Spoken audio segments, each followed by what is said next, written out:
ನಮಸ್ಕಾರ friends. PG ಅಥವಾ hostel life ಅಂದರೆ ಮಜಾ ಇರುತ್ತೆ. ಫ್ರೆಂಡ್ಸ್ ಜೊತೆ ಹರಟೆ, ರಾತ್ರಿ ನಿದ್ದೆಗೆಟ್ಟು ಸಿನಿಮಾ ನೋಡೋದು. ಆದರೆ ರಾತ್ರಿ 2 ಗಂಟೆಗೆ ನಿಮ್ಮ ಪಕ್ಕದ ಬೆಡ್ನಲ್ಲಿ ಮನೆಗಿದ್ದ ನಿಮ್ಮ ರೂಮ್ಮೇಟ್ ಎದ್ದು ಬಾತ್ರೂಮ್ಗೆ ಹೋಗ್ತಾನೆ. ನೀರು ಬರುವ ಶಬ್ದ ಕೇಳಿಸುತ್ತೆ. ಅದೇ ಸಮಯಕ್ಕೆ ನಿಮ್ಮ ಫೋನ್ಗೆ ಅದೇ ರೂಮ್ಮೇಟ್ನ ನಂಬರಿಂದ ಕಾಲ್ ಬಂದರೆ, ಹಲೋ, ನಾನು ಊರಲ್ಲಿದ್ದೀನಿ, ಇವತ್ತು ನಾನು ರೂಮ್ಗೆ ಬರಲ್ಲ ಅಂತ ಅವನು ಫೋನ್ನಲ್ಲಿ ಹೇಳಿದರೆ, ಹಾಗಾದರೆ ಆ ಬಾತ್ರೂಮ್ ಒಳಗೆ ಇರೋದು ಯಾರು? ಇವತ್ತಿನ ಕತೆ ಬೆಂಗಳೂರಿನ ಒಂದು PGಯಲ್ಲಿ ನಡೆದ ನೈಜ ಮತ್ತು ಬೆಚ್ಚಿ ಬೀಳಿಸುವ ಘಟನೆ. ಕಥೆಯ ನಾಯಕ ಪ್ರವೀಣ್. ಸಾಫ್ಟ್ವೇರ್ ಕಂಪನಿಯಲ್ಲಿ ಅವನ ಕೆಲಸ ಇರುತ್ತೆ. ಅವನು ಬೆಂಗಳೂರಿನಲ್ಲಿ ಒಂದು PGಯಲ್ಲಿ 2 ಶೇರಿಂಗ್ ರೂಮ್ನಲ್ಲಿ ಇರ್ತಾನೆ. ಅವನು ರೂಮ್ ನಂಬರ್ 404. ಅವನ ರೂಮ್ಮೇಟ್ ಹೆಸರು ಸುನಿಲ್. ಇಬ್ಬರು ಒಳ್ಳೆ ಫ್ರೆಂಡ್ಸು. ಒಂದು ಶುಕ್ರವಾರ ಸಂಜೆ ಸುನಿಲ್ ಹೇಳ್ತಾನೆ, ಮಗ, ನಾನು ನನ್ನ ಊರಿಗೆ ಹೋಗ್ತಿದ್ದೀನಿ, ಭಾನುವಾರ ರಾತ್ರಿ ಬರ್ತೀನಿ, ರೂಮ್ ಲಾಕ್ ಮಾಡ್ಕೋ ಅಂತಾನೆ. ಪ್ರವೀಣ್ ಅಂತಕ್ಕೆ ಸರಿ ಮಗ, ಹ್ಯಾಪಿ ಜರ್ನಿ ಅಂತ ಕಳಿಸ್ಕೊಡ್ತಾನೆ. ಶನಿವಾರ ರಾತ್ರಿ ಪ್ರವೀಣ್ ರೂಮ್ನಲ್ಲಿ ಒಬ್ಬನೇ ಇರ್ತಾನೆ. ಲ್ಯಾಪ್ಟಾಪ್ನಲ್ಲಿ ಸಿನಿಮಾ ನೋಡಿ ಸುಮಾರು 1 ಗಂಟೆ 30 ನಿಮಿಷಕ್ಕೆ ಲೈಟ್ ಆಫ್ ಮಾಡಿ ಮಲಗ್ತಾನೆ. ರಾತ್ರಿ ಸರಿಯಾಗಿ 2 ಗಂಟೆ 15 ನಿಮಿಷಕ್ಕೆ ಪ್ರವೀಣ್ಗೆ ಸಡನ್ನವಾಗಿ ಎಚ್ಚರವಾಗುತ್ತದೆ. ಅಟ್ಯಾಚ್ ಬಾತ್ರೂಮ್, ಒಳಗಿಂದ ಲೈಟ್ ಬೆಳಕು ಬರ್ತಾ ಇದೆ. ಬಾತ್ರೂಮ್ ಒಳಗೆ ಯಾರೋ ಟ್ಯಾಪ್ ಆನ್ ಮಾಡಿದ್ದಾರೆ. ನೀರು ಬೀಳೋ ಶಬ್ದ ಜಿರ್ ಅಂತ, ಮತ್ತು ಯಾರೋ ಬ್ರಷ್ ಮಾಡ್ತಿರೋ ಶಬ್ದ. ಪ್ರವೀಣ್ಗೆ ನಿದ್ದೆಗಣ್ಣಲ್ಲಿ, ಓ ಸುನಿಲ್ ಊರಿಗೆ ಹೋಗಿಲ್ವಾ, ಬಂದ್ಬಿಟ್ನಾ ಅನ್ಕೊಂಡು, ಏ ಸುನಿಲ್, ಲೈಟ್ ಆಫ್ ಮಾಡ್ಲಾ ಅಂತ ಕೇಳ್ತಾನೆ. ಬಾತ್ರೂಮ್ ಒಳಗಿಂದ ಸುನಿಲ್ ಧ್ವನಿಯಲ್ಲಿ ಉತ್ತರ ಬರುತ್ತೆ, ಇಲ್ಲ ಪ್ರವೀಣ್, ಆನ್ ಇರ್ಲಿ, ಬರ್ತೀನಿ ಅಂತಾನೆ. ಪ್ರವೀಣ್ ಮತ್ತೆ ಕಣ್ಣು ಮುಚ್ಚಿ ಮಲಗೋಕೆ ಟ್ರೈನ್ ಮಾಡ್ತಾನೆ. ಬ್ರಷ್ ಮಾಡೋ ಶಬ್ದ ಬರ್ತಾನೆ ಇರುತ್ತೆ. ಸಡನ್ ಆಗಿ ಪ್ರವೀಣ್ ಪಕ್ಕದಲ್ಲಿದ್ದ ಅವನ ಮೊಬೈಲ್ ರಿಂಗ್ ಆಗುತ್ತೆ. ಪ್ರವೀಣ್ ಫೋನ್ ತೆಗೆದು ನೋಡ್ತಾನೆ. ಸ್ಕ್ರೀನ್ ಮೇಲೆ ಬರೆದಿದೆ, ಕಾಲಿಂಗ್ ಸುನಿಲ್ ರೂಮ್ಮೇಟ್ ಅಂತ. ಪ್ರವೀಣ್ಗೆ ಸ್ವಲ್ಪ ಕನ್ಫ್ಯೂಸ್ ಆಗುತ್ತೆ. ಇವನು ಬಾತ್ರೂಮ್ ಒಳಗಿಂದ ಯಾಕೆ ಕಾಲ್ ಮಾಡ್ತಿದ್ದಾನೆ ಅಂತ. ಫೋನ್ ರಿಸೀವ್ ಮಾಡ್ತಾನೆ. ಪ್ರವೀಣ್, ಹಲೋ, ಏನೋ ಒಳಗಿಂದ ಕಾಲ್ ಮಾಡ್ತಿದ್ಯಾ ಅಂತ ಹೇಳ್ತಾನೆ. ಫೋನ್ನಲ್ಲಿ ಸುನಿಲ್ನ ಧ್ವನಿ, ಲೋ ಪ್ರವೀಣ್, ನಾನು ಸುನಿಲ್ ಮಾತಾಡ್ತಿರೋದು. ನಾನು ನಮ್ಮೂರಲ್ಲಿದ್ದೀನಿ, ಹಾಸನದಲ್ಲಿ. ಬೆಳಿಗ್ಗೆಯಿಂದ ನಿನಗೆ ಕಾಲ್ ಮಾಡ್ತಿದ್ದೆ, ನೀನು ಪಿಕ್ ಮಾಡಲಿಲ್ಲ, ಅದಕ್ಕೆ ಈಗ ಮಾಡಿದೆ, ಮಲಗಿದ್ಯಾ ಅಂತ ಕೇಳ್ತಾನೆ. ಪ್ರವೀಣ್ ಎದೆ ಡವ ಡವ ಅಂತ ಬಡಿದ್ಕೊಳ್ಳೋಕ್ಕೆ ಶುರುವಾಗುತ್ತದೆ. ಏನು ಹೇಳ್ತಿದ್ಯಾ ಸುನಿಲ್, ನೀನು ಊರಲ್ಲಿದ್ದೀಯಾ, ಹಾಗಾದ್ರೆ ಬಾತ್ರೂಮಲ್ಲಿ ಅಂತಾನೆ. ಪ್ರವೀಣ್ ಮಾತು ನಿಂತು ಹೋಗುತ್ತದೆ. ಅವನ ಕಣ್ಣುಗಳು ಬಾತ್ರೂಮ್ ಬಾಗಿಲ ಕಡೆ ಇವೆ. ಒಳಗಡೆ ಇನ್ನೂ ಬ್ರಷ್ ಮಾಡ್ತಿರೋ ಶಬ್ದ ಬರ್ತಿದೆ.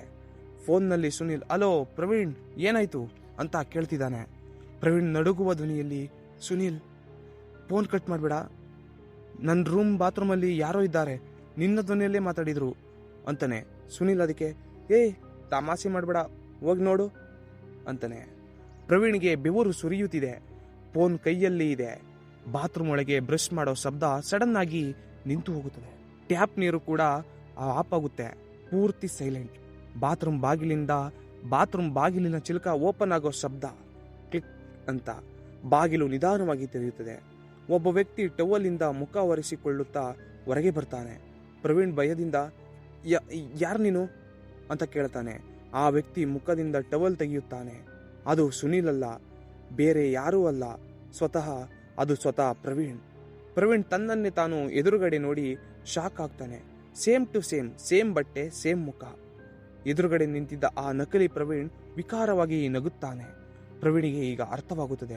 ಅವನು ರಾತ್ರಿ ಮಲಗುವಾಗ ಬಾತ್ರೂಮ್ ಕನ್ನಡಿಯ ಬಾಗಿಲನ್ನ ಓಪನ್ ಮಾಡಿಬಿಟ್ಟಿದ್ದ. ಆ ಕನ್ನಡಿಯ ಒಳಗಿಂದ ಬಂದ ಅವನದೇ ಪ್ರತಿಬಿಂಬ ಈಗ ಹೊರಗೆ ಬಂದಿದೆ. ಆ ನಕಲಿ ಪ್ರವೀಣ್ ಅಸಲಿ ಪ್ರವೀಣ್ನ ಕುತ್ತಿಗೆಯನ್ನ ಗಟ್ಟಿಯಾಗಿ ಹಿಡಿಯುತ್ತಾನೆ. ಫೋನ್ ಕೆಳಗೆ ಬೀಳುತ್ತೆ. ಫೋನ್ನಲ್ಲಿ ಸುನಿಲ್ ಕಿರ್ಚುತ್ತಾನೆ, ಹಲೋ ಪ್ರವೀಣ್ ಅಂತ.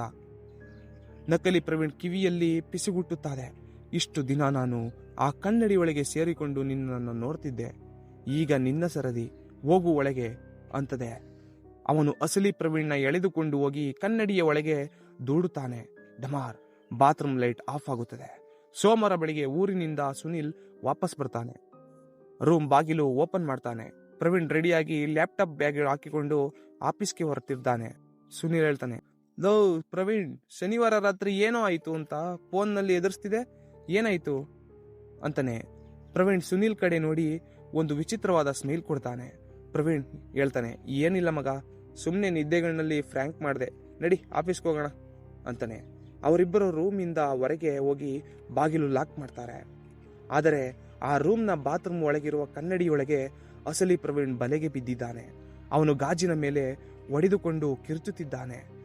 ಆದರೆ ಅವನ ಧ್ವನಿ ಆ ಕನ್ನಡಿಯ ಆಚೆನೇ ಬರ್ತಾನೇ ಇಲ್ಲ. ಗೆಳೆಯರೆ, ಕನ್ನಡಿ ಅನ್ನೋದು ನಮಗೆ ಕೇವಲ ಮುಖ ನೋಡೋ ವಸ್ತು ಅಲ್ಲ, ಅದು ಇನ್ನೊಂದು ಪ್ರಪಂಚದ ಬಾಗಿಲು ಅಂತ ಹಿರಿಯರು ಹೇಳ್ತಾರೆ. ರಾತ್ರಿ ಮಲಗುವಾಗ ಯಾವತ್ತೂ ಕನ್ನಡಿ ಓಪನ್ ಮಾಡಿ ಇಡಬೇಡಿ, ಅಥವಾ ಕನ್ನಡಿ ಕಡೆ ಕಾಲು ಹಾಕಿ ಮಲಗಬೇಡಿ.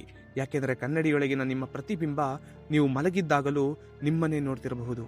ನೀವು ಹೊರಗೆ ಬರುವಾಗ ನಿಮ್ಮ ಸ್ಥಾನದಲ್ಲಿ ಅದು ಹೊರಗೆ ಬಂದರೆ. ಈ PG ಹಾರರ್ ಸ್ಟೋರಿ ನಿಮಗೆ ಇಷ್ಟ ಆಗಿದ್ರೆ ಲೈಕ್ ಮಾಡಿ, ಶೇರ್ ಮಾಡಿ. ನಾನು ನಿಮ್ಮ ಚಂದು. ಮುಂದಿನ ವಿಡಿಯೋದಲ್ಲಿ ಸಿಗುವ. ಅಲ್ಲಿವರೆಗೂ ನಮಸ್ಕಾರ. ಬಾಯ್ ಬಾಯ್.